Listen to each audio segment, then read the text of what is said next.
Мы, короче, стоим на шоу. Какие-то люди, здесь шоу. И пока встанем, тебе зубы только видно. Мы ехали, прикиньте, на мотоцикле.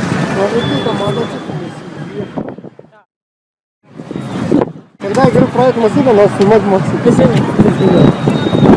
Вот.